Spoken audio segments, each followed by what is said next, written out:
Another reaction video. It's me, your boy Justin, and today, guys, we're reacting to another evolution.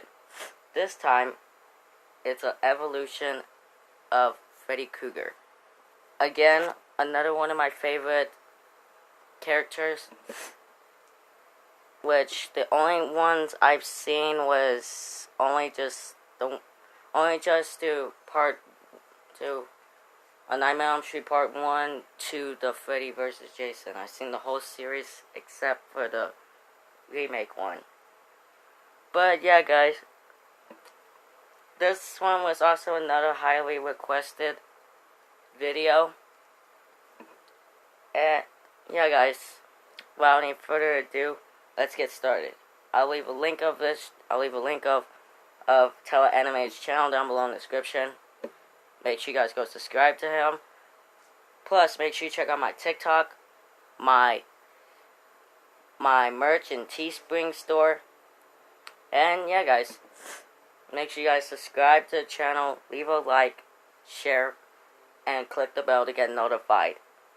And yeah, guys, without any further ado, let's get started with the evolution of Freddy Krueger.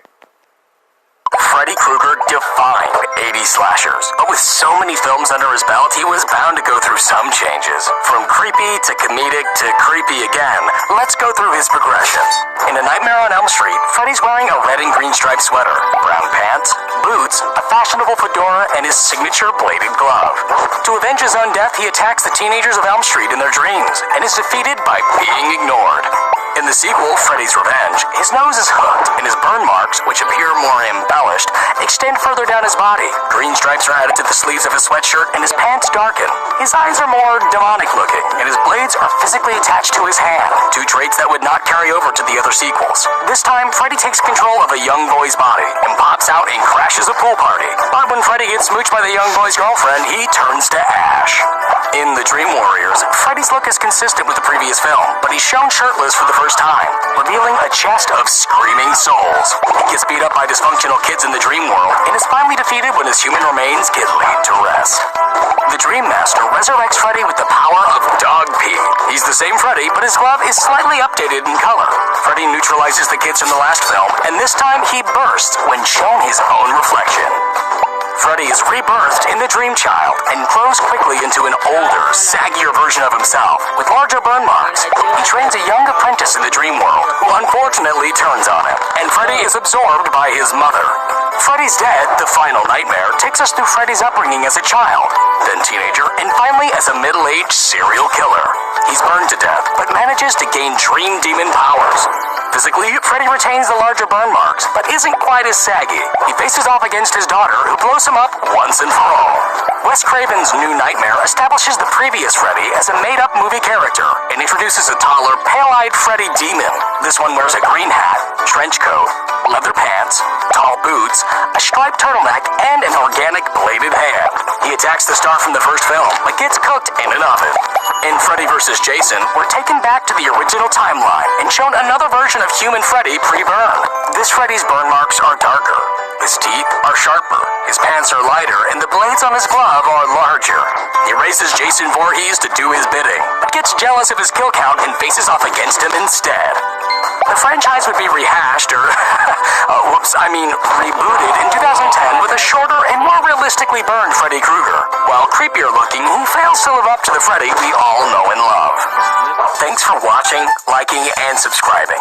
You can check out the new Patreon to support and vote on future animations, and comment down below what you'd like to see animated in the future.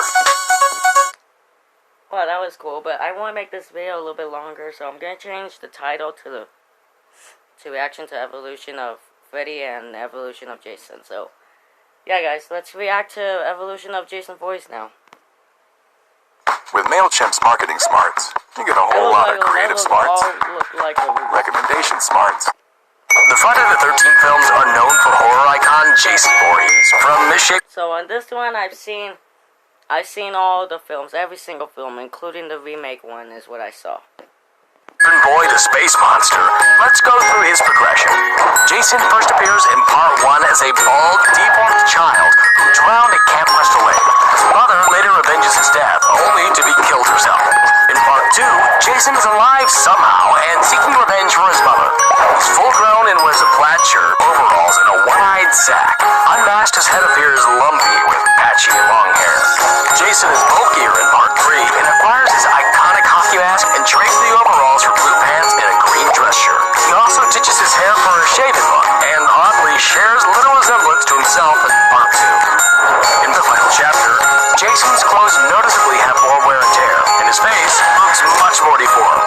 He's sliced to death by his own machete and presumed dead. Jason, in the new beginning, is revealed to be a copycat killer, so let's move on. In part 6, Jason lives. Jason is brought back to life when lightning hits his corpse. While zombified, he dons the same attire, but with additional gloves. In the climax, he's chained to the bottom of Crystal Lake. In part 7, The New Blood, Jason is let loose by a girl with psychic powers, and now sports a chain around his neck and clothing that is even more tattered, revealing bone underneath.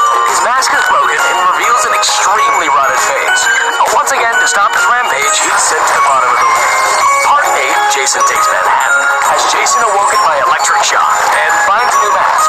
He now seems perpetually wet. He hops a boat to New York, and what's there is melted away by toxic sludge. But don't worry, and Jason goes to hell the final Friday. Jason is alive! Again! His mask is now embedded to his face with wisps of hair falling out. In the first 10 minutes, he's blown up and presumed dead.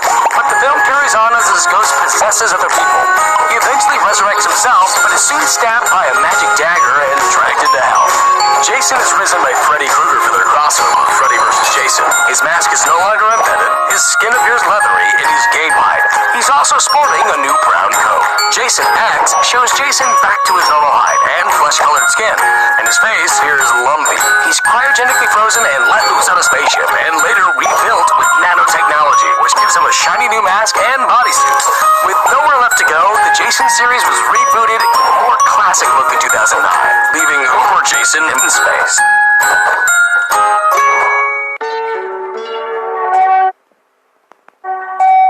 Well, that was also a pretty good one as well.